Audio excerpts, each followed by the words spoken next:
Señoras, señores, amigos e amigas, gracias por estar aí. En nome de todo o equipo que fai posible esta canle e este programa empezamos unha nova edición e hoxe falaremos de tres concellos importantes, entre eles de Meis, coa súa alcaldesa con Marta Giraldez.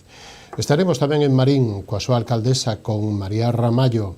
Faremos balance, lóxicamente, do ano 24 e de cales son os orzamentos e cal é a proposta para este ano que vai empezar dentro de uns días e tamén do Nadal, de todo o preparativo das festas. E abrimos este turno de análisis para falar de o Concello de Caldas de Reis, para facer esos balances, ou este balance deste ano 2024 co seu alcalde, con Juan Manuel Rei. Benvido, boas noites, señor Rei, como estamos? Boas noites. Bueno, que balance faríamos? Estamos a un mes, menos de un mes xa para acabar este aniño. Como foi este ano para os veciños de Caldas e para a xestión do goberno municipal? Hasta aí nada, trataríase dun bo ano, coas circunstancias que se van a dar ao largo do mes de diciembre, vais a tratar de un moi bo ano, tal vez do mellor ano en moitísimas legislaturas, e vamos a ter tempo seguramente a debullalo ao largo do programa. Home, claro, tamén ven para eso, non? Para falar incluso hasta de boas xestións e de éxitos. Sí. Pois xa sabe que hai uns días o Partido Popular dixo que, bueno, que todo ao revés. A ver, parece ser que non funciona o concello. Eu creo que non todo o Partido Popular, pero o líder ten unha realidade desenfocada xa hai moito tempo, e digo en términos políticos afortunadamente para min, non? Pero vive unha realidade paralela, non? As circunstancias son evidentes. En este momento estáse dando a ampliación do instituto, en este momento estáse dando na parroquia de Vimil unha concentración parcelaria. Estes dous elementos darían xa para de por sí decir que estamos ante un moi bo ano, non? Pero é que estamos pendientes de que se reincorpore a registradora do municipio de Caldas para dar de alta a cesión por parte do Ministerio de Fomento dunha parcela de 10 hectáreas na Aboi, que nos dá canchas para desarrollar todo un proxecto moi amplio, non? Temos tamén xa, a través do plan estratégico da Diputación, conqueridas 875.000 euros para a urbanización a moi alto nivel do Campo da Torre, e quero dicir, precisamente porque me comenta da oposición, que é un proxecto diferenciador. Nós queremos mellorar os veciños do Campo da Torre, e eles apostaban, en concreto apostaba tanto no pleno como en prensa posterior, apostaba por un gran auditorio nuestra radio.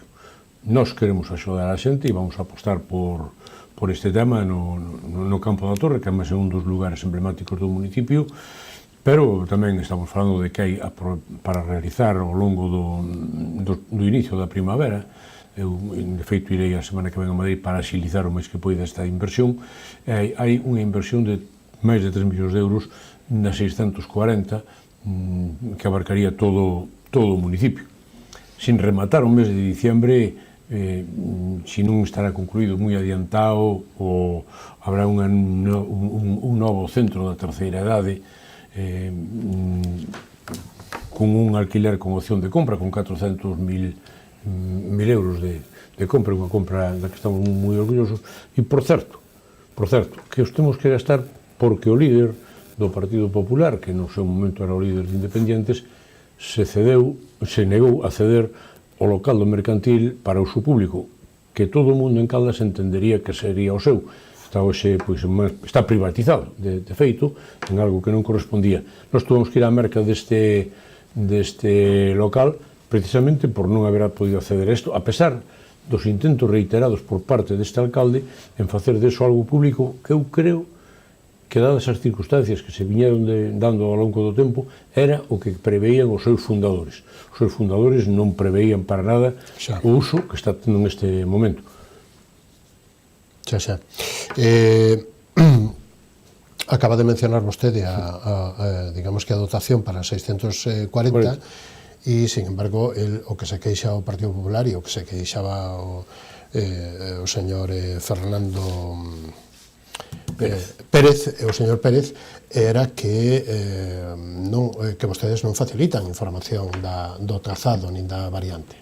Non, son cousas distintas. Por un lado, a inversión na 640 está conquerida, E un dos motivos polos que irei a semana que ven, non sei, martes a Madrid, é pola variante. De feito, sabes que no inicio non o puxen como logro, porque ainda non está conquerido. A información que eu teño é que están rematando os seus planos, que se remitirán en formato borrador ao Ministerio antes de fin de ano, e a súa exposición e o logro dos permisos medioambientales e patrimoniales se irán a posteriori, ao longo do primeiro trimestre do 25. El non ten máis información porque non hai máis información que darlle. Na temos nós, temos esta información de xestións que se van facendo telefónicas, non vimos planos, deronnos pistas moi por encima, pero que non son trasladables á opinión pública porque ao mellor non se concretizan e, polo tanto, vender fume non é o caso. É mentira, sei que hai algúns concellos transparentes, moitos á altura de Caldas, ningún máis. A transparencia é unha divisa que xa é anterior a min, anterior a miña chegada á alcaldía, pero a transparencia total. Non hai ningún concelleiro da oposición que non teña acceso á mesma información co grupo de goberno, e eu levo iso á gala. Se ele accede a calquer departamento e pide información, se non lle dan é porque non hai. E isto é o que sucede no caso da variante. Non ten máis información que nós. A que me foron trasladando linha de palabra, non teño documento ningún, non está agochado, porque é que, ademais, eu creo que digo unhas tonterías que alucinantes, porque cando un fai algo, de agochar algo será para beneficiarse, para cal é o rédito que se lle pode sacar a non dar unha información, a non enseñar un plano. Iso non se lle ocurre nin ao que soba manteca. A Fernando Pérez sí. Entramos neses éxitos, debullamos un pouco máis esos éxitos. Sí, vamos alá. Vamos alá. Váyalle poñendo nombre. Bueno, e hai dúas cuestiónciñas máis que se van a dar, eu teño confianza que se vayan a dar, que tamén as vamos a debullar. Unha teño moi adiantada e probablemente logo, se a lugar, soltaría ao final. Bueno, xa ven da legislatura pasada, presentamos un proxecto a Europa, a fondos determinados, que a través do Ministerio da actual comisaria Teresa Rivera, cando levaba o Ministerio, e nos veo aprobado. Tiñamos un informe previo dicíndonos que estábamos ben colocados e que non lo iban a aprobar provisionalmente. E non lo aproban provisionalmente, pero chegou esta semana a aprobación definitiva. Quero, ademais, facer o próximo 16 de decembro, se encaixan as datas, unha presentación deste proxecto, porque vai a ser a transformación de todo o Xardín Botánico, que é, como todo mundo sabe, un dos lugares emblemáticos de Caldas. Hai, por un lado, obras infraestructurales e hai tamén moito turístico e de difusión, non? Millón e medio teñen tripas e, polo tanto, vai a dar para estas dúas cousas. Feito, xa empezaremos con un proxecto museístico tamén, vencellado ao proxecto. Isto non estamos falando de algo xa, pois conquerido. Isto é así e está aprobado, chegou a aprobación definitiva estes días e o día 16 daremos máis... Plazo de execución, sabe? Un ano. Un ano. Sí, ao largo do ano 25 vai ser para esa inversión, sí. Bien. Outro proxecto. Na 640, que iría desde prácticamente, por falar xenéricamente, para os veciños, ainda que non é tan así, abarcaría prácticamente toda a traza da 640 no tramo que compete ao municipio de Caldas. Son 3 millóns largos de euros e será unha renovación importante, potente de toda a capa de rodadura, que é certo que precisa e moito, e en algún tramo máis alá das concrecións no proxecto concreto que non tens moito sentido. Dos marxes e tal, non? Sí, pero quer dizer que hai un momento tamén na traza máis urbana que se solapa ca 550 e que tamén virá en ese cachiño tamén mellorada e son tamén unha cantidade importante, non? Execución, sabe? Creo que estamos falando 6 meses. 6 meses, primavera, verán. A nós, o que xeron da subdelegación é abril. A miña intención, esta reunión que intentarei ter en Madrid, se anticipar o máis posible. Ben entendido que estas obras requieren de bo tempo. Claro. Entón, a mellor, tampouco é que a precipitación nos axude moito, pero na medida de que a ver como ven o tempo tamén. Exactamente, se a climatoloxía favorece, adiantalo, pois non nos disgustaría. Primavera, verán. Primavera, verán. Bueno. Hai estou pendiente disso que comentaba ao principio, de contactar mañá coa registradora para ver cando firmamos a cesión definitiva desas 10 hectáreas, sobre todo 7 delas de un altísimo valor estratégico, porque permítennos, iremos vendo como se desarrolla ou que se desarrolla aí, e na medida do posible con todo o consenso posible, pero 7 hectáreas é unha cantidade significativa de metros que darían para instalacións deportivas e tamén para algunhas naves para obras e para servicio de limpieza, porque O sea, sempre sería para servicios municipais, non? Servicios municipales, sí. No lugar ou Aboi é... San Andrés. Aboi é un lugar da parroquia de San Andrés moi vencellado ao pobo. E temos, no plan extra da Diputación, nos optamos pola urbanización do campo da Torre, non? Por humanizar todo aquel conxunto que ten todas as connotacións históricas, de pertenencia ao camiño, de ser emblemático, e un proxecto chulo, moi baseado na pedra, como casi toda a reforma urbana do Concello, con 800 e pico mil euros, iso que é desde o proxecto estratégico. Se a eso lle engadimos a situación actual do Instituto, que está se ampliando e que vai dar lugar a un discurso de que ramas ampliamos e de que cara onde enfocamos as nosas actividades a futuro en enseñanza, e tamén falaríamos de 4 millóns de euros largos, e engadimos de novo a parcelaria. Todo isto fai que en este momento sea óptimo. Somos ambiciosos e esperamos máis, e por eso, se me faz a pregunta, xa che contesto cal era iso que querías que desvelásemos. Deixenos unha primicia. Ou dúas. A primicia é que a través de Zona Franca, co Concello de Vilagarcía, e nós está moi adiantada a redacción de un convenio para ampliar o chan empresarial no polígono do Pousadoiro. E neste caso nos corresponderíanos 100.000 metros cuadrados, 10 hectáreas, que estamos, creo que moi cerquiña de poder dar esa primicia máis fundamentadamente que agora, que neste momento. Eu dou isto porque estamos traballando neso, creo que vamos a cadar, e ao longo do mes de diciembre vamos a cadar, e sería, pois como regalo de Reyes, máis ou menos. Vamos, un dos, digamos que das seivas ou dos eixos troncais que tuvo Caldas durante, toda a vida, non? Xustamente. Claro. Temos un moi bo asentamento nas Veigas do Almorzar, certamente é que con unha legalidade xustiña. Ahora aí tamén quero facer un... En que minuto resultado están as Veigas de Almorzar? Bueno, non sei se quería facer isto e logo apunte se non era o mismo. No, sí, é ao rededor disso o discurso iba vencellado das Veigas de Almorzar. Eu quero decir que exactamente igual que facía antes a reclamación do mercantil para uso público e que fora Fernando Pérez o que había impedido esa posibilidade, máis dun xeito notorio, dun xeito palmario, sucede o mismo aquí.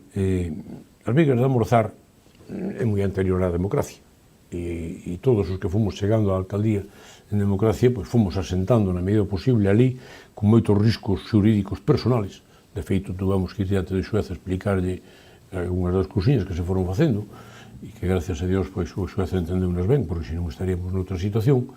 Teño que dicir que o maior dos problemas das Veigas de Almorzar foi a inclusión na APRO.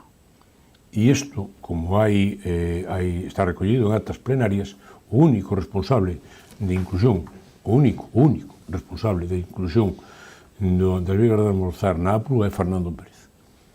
Porque levou a moción a pleno cando ainda non era de independientes.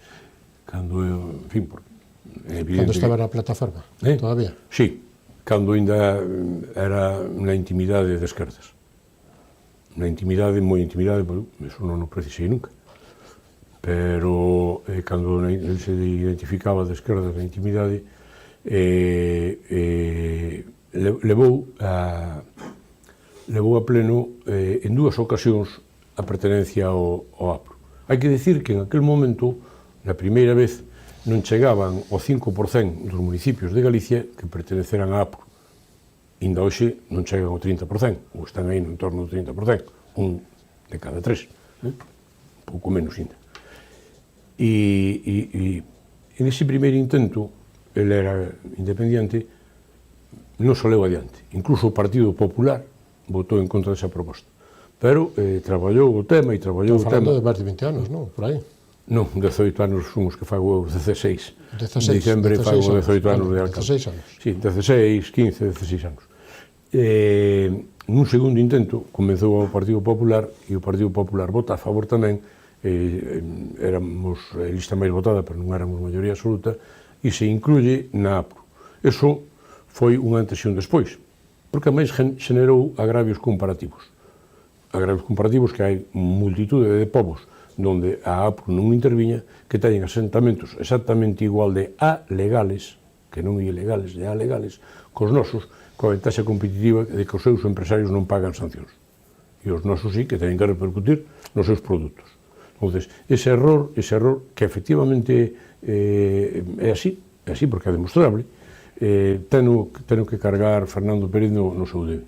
E os empresarios saben. Os empresarios saben porque temos debatido longamente. Iso non quere dicir que a situación de Veigas non sea mellorable. Hai que seguir intentando. Eu teño para min a impresión de que hasta que funcione a circunvalación non seremos quen de legalizalo. En ese momento, o que hoxe é un vial da 640, un tramo da 640, pasará a ser municipal. E en ese momento, esa legalidade, sin máis, transformarase en legalidade. Estamos intentando, por máis dun camiño, tamén con técnicos da Zona Franca, están vendo se hai solucións alternativas. Eu son escéptico. Xa o teño comentado. Fácil non vai ser, pero sería, lóxicamente, sería un esfoldarazo, sería unha boa noticia para a comarca e para Caldas, principalmente. Sí. E para todas as industrias e empresas que están ali asentadas, que son, bueno, a cantidad de postos de traballo que xeran, non? E de riqueza.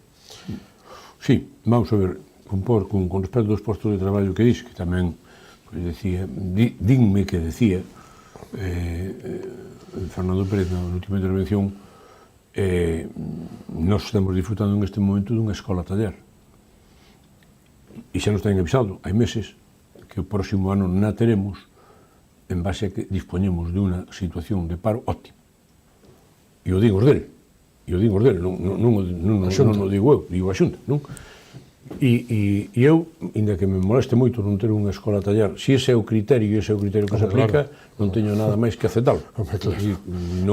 Me gustaría, a pesar de todo, dispoñer dela, porque se lle dá solución a 20 ou a 30 familias e bueno, pues está moi ben, non? Ora, se efectivamente vai a ir a un sitio onde hai máis paro e que a circunstancia é esa, non teño máis que aceptar. Oxe, denos a coñecer os datos do paro a nivel nacional e, bueno, lóxicamente regional. Non sei se ten o dato concreto do Concello de Caldas. Non.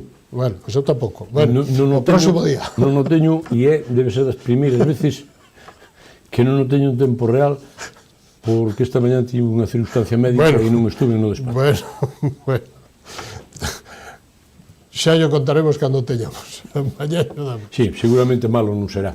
Claro. En términos comparativos, estou aventurándome, pero en términos comparativos ca provincia e ca Bisbarra, seguramente serán bons datos. Agora, non sei o dato concreto, non o sei. As obras do Instituto Aquistelenis, ou do IES Aquistelenis, xa empezaron. Como se están levando as clases nas provisionales? Ainda se van a dar. De momento están instalando os módulos. Todavía non se están celebrando as clases. Que iso é outra das cuestións. Quero dicir, se por Fernando Pérez fose, nos huéramos posto cartos que non nos correspondían, porque inicialmente se firmou un convenio e nós respetamos a firma do convenio ao 100%. O que di no convenio é o que temos que facer.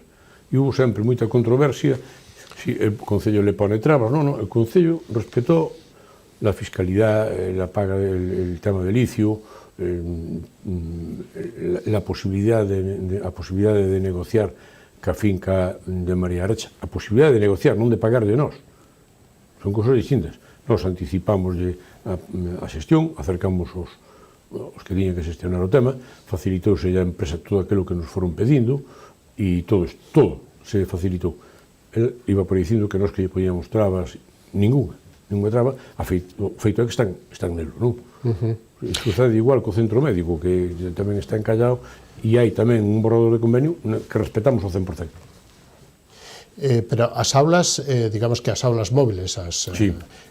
Xa se están instalando, pero todavía non se celebran clases aí, non? Hasta onde eu sei, non. Vale, perfecto. Hasta onde eu sei, non sei da última semana, porque, bueno, estuve en outras cousas tamén, con un feito tamén moi importante que foi o que me ocupou estes días desta semana dun xeito 100%, que é a renovación das palmeras. As palmeras habían tido este ataque do picudo, hai unha memoria de un técnico moi cualificado que nos recomendaron en temas de palmeras e o próximo lunes empezaremos o traballo de restauración.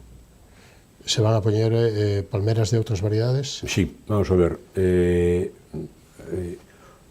Nos, primeiro con técnicos de Areeiro e logo con este Estación Fitopatolóxica do Areeiro. Sí, con a Estación Fitopatolóxica do Areeiro e logo con este técnico que posteriormente tamén pareceu técnico de Areeiro, a posteriori. Fomos sempre traballando en función de que ese é un espacio moi sensible, claro, e queríamos, pois, basicamente o mellor, non? E inicialmente se nos falaba, polo feito do picudo, que era mellor cambiar de plantación. No grupo de goberno e polo que eu fui pusando entre a xente, aquilo chamouse sempre as palmeras. E chegamos á conclusión de que se non podían ser as actuales, porque o picudo que nos buscaran especies do máis resistente e en outros formatos, pero que seguira sendo un punto de encontro que se denominase as palmeras. Entonces, por aí nos fixeron chegar outras especies, outras variedades e outro diseño, non? Sobre todo no parterre que enfrenta a iglesia, pois unha disposición de palmeras pequenas, máis asardinadas e todo isto. O que lle quero dicir aos veciños é que a restauración, que ten financiación propia e arranca esta próxima semana, a opinión conviría ter a prudencia de non dala de inmediato, porque non podemos poñer palmeras do porte actual, é imposible. Claro. Entonces, plántanse no término que digo os técnicos, con formatos de hasta 3-4 metros de altura, para que se vayan aclimatando en outras variedades e irán medrando. Claro, obviamente, non son as que tiñamos, nin as que aínda non están afectadas polo picudo, que teñen un porte e unha dignidade botánica fora de toda dúda, non? Por eso me gustaría que... Pero as xeracións máis novas verán-as crecer, non? Tamén. Sí, claro. Eu, as que están máis pegadas á calle Iglesia, recordo plantalas e velas medrar. Por tanto, os demais verán o mismo. Tamén é unha boa asignatura, un bo coñecemento, non? De que se vai vendo crecendo. Quixeron, ademais, darlle aos técnicos unha complementariedade desde a biodiversidade, desde que sirvira tamén un pouco como elemento educativo e claro, ver que hai distintos tipos de palmeras, follas, con frutos, outros. Sí, que hai moitas variedades. Efectivamente, que e os picudos estos non lle gustan todas. Vouche contar unha anécdota que é simpática, porque eu fixen esa pregunta ao técnico, e dixo, mira, poñemos outras, pero que pode pasar? Din que son máis resistentes, e o técnico, con moita sorna e con moita habilidade, dixo, mira, eu creo que isto pasa como cos humanos. Cando vamos a un restaurante, se hai solomillo, comemos solomillo, pero se non hai solomillo, eso me dixo e eu entendino perfectamente. Vale un bocadillo. Eu entendi perfectamente que estas, se non se atopa un antídoto antes para o picudo, pois igual cando acaben con unhas, empezan cas outras. Que non sea así, que se equivoque o técnico. Que se equivoque o técnico. É o que deseamos. Porque ademais as palmeras son moi visuales, son moi vistosas. Sí. Como está a Navidad? Vostede é moito de Nadal, señor Rei? Gostalle moito, así, sensibilízase máis? Xa fun menos. Non fun especialmente da Navidad, Pero logo vanse incorporando os elementos creativos á familia, os necesarios, os influentes, os influencers domésticos, e coa chegada dos influencers domésticos fíxeme navideño porque son días hablando, entonces como hablandei. Hasta os máis duros hablandei. Sí. E gustame, hai días que me gusta moito e ver, bueno, a certa bondad que vamos predicando todos nese día, pero sobre todo a cara dos máis pequenos, gusta. Xa me gustaba cos fillos, Cambia moito. Pois sí, ese aspecto navideño. E que organiza o Concello de Caldas? Porque en Vigo xa empezou hai uns días a Navidad. Entonces... Bueno, en cada lado, en cada sitio fan as cousas como se fan. Nós sempre temos un programa básico de Navidad desde sempre, xa desde con anterioridade incluso a chegada da democracia. Hai o alumeado, é un elemento emblemático e con outro lado de primeira magnitud e ademais que levamos anos tendo un bo alumeado, pois certamente interesante, e hai outro elemento que é a cabalgata de Reis, que temos unha cabalgata realmente vistosa. Eso xa está de sempre, e, bueno, vai habendo incorporacións e novedades, e logo, cada ano, pois, vanse incorporando novas, hai todo un planeamento da Navidad, non? Tamén desde o comercio, colectivos, asociacións, claro. Ahora mismo vindo para aquí, que me teño que chamar a xente que me son especialmente amiguetes, hai na esquina da intersección da 550 coa carretera de Portas, hai un Belén moi bonito que quero felicitalo, pero quero felicitar a esos e a todos os veciños. Certamente, nos últimos 4, 5 ou 6 anos, as calles en mans dos veciños, porque hai que recordar, reconocer que o Concello facilita as cousas, pon verde, pon algún material que nos piden. Isto, o traballo dos veciños está sendo encomiable e as rúas lucen espectaculares. As parroquias e as aldeas é moi importante, non só o casco, sino que tamén despois, bueno, pois haxa ese, bueno, que axude a recordar ese espírito, non? Sí. E que, lóxicamente, pois, aí o que nos levou, digamos, eu creo que a pandemia de estar recluídos dentro e que as luces tuveran ese significado tan importante e poder dar un paseo, supoño que, bueno, que eso ablandou tamén os espíritos e os corazóns, non? Sí, tamén quero dicir que certamente hai que facer un pouco de autocrítica. O diferencial entre a Navidad urbán e a Navidad rural sigue sendo moita. E iso teño que entonar a mea culpa, porque non estou solo para vanagloriarme. Non fomos quen de ter un programa razonable, é variable según que parroquias, pero bueno, razonable nas parroquias e que sin duda tamén o merecen, non? É verdad que é sempre un tema de cartos e sobre todo demanda moito. Pero ás veces non é tanto cartos, senón, o sea, poñer 4 luces e un arboliño... E 4 luces son caras, ou sí que o arboliño ou algunha actividade ou isto, o tema do alumeado é realmente caro. Pero bueno, non por eso hai que deixar de intentalo e de cada ano implementar un pouco máis. Pero se eu quero facer autocrítica, nese sentido, é mellorable. Faga un chamamento, se lle parece, estamos acabando, faga un chamamento, unha invitación a que, bueno, fagamos o camiño indo e cheguemos a Caldas, ou que vayamos a Caldas turísticamente ou que queira, ou faga, digamos que como última intervención, a aportación que vostede queira. Non, pode ser en calquera das direccións ou un mix. É verdade que Caldas ten unha atractividade natural alta, non?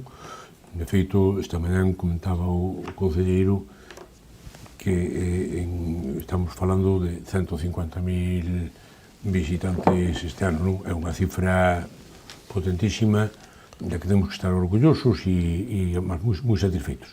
En ese sentido, pouco máis hai que decir, é dicir, animar a que sigan vindo e que seguiremos intentando estar á altura no estado das infraestructuras, no estado do pobo e tamén na programación cultural que, de novo, na vila se está dando. Pero, dito isto, eu quero decir que, bueno, a Navidade hai que vivir con toda a plenitude. Creo que toda vez que temos pasado o tema da pandemia, que as cousas marchan no Concello razonablemente ben, eu animo a que se sumen a un disfrute navideño o máis potente que sean capaces en cada caso. Pois, señor Rei, lle desexamos bo Nadal e hasta unha vindeira ocasión, e agradecemos moito que haya compartido connosco esta noite. Como sempre a vos, porque sodes un vehículo imprescindible. Bueno, pois, bo viaxe, bo Nadal e hasta unha vindeira ocasión. Moi ben. Moitas gracias, boa noite. Nos vamos a Policía EDE e, da man dos patrocinadores, volvemos e recibimos a María Ramallo, alcaldesa do Concello de Marín, ca que faremos un repaso, lógicamente, por toda a xestión deste ano e tamén por las actividades que teña organizado este Concello capitalino para estas festas que son o Nadal. Así que non o perdan, será dentro de un instantiño. Hasta ahora mismo.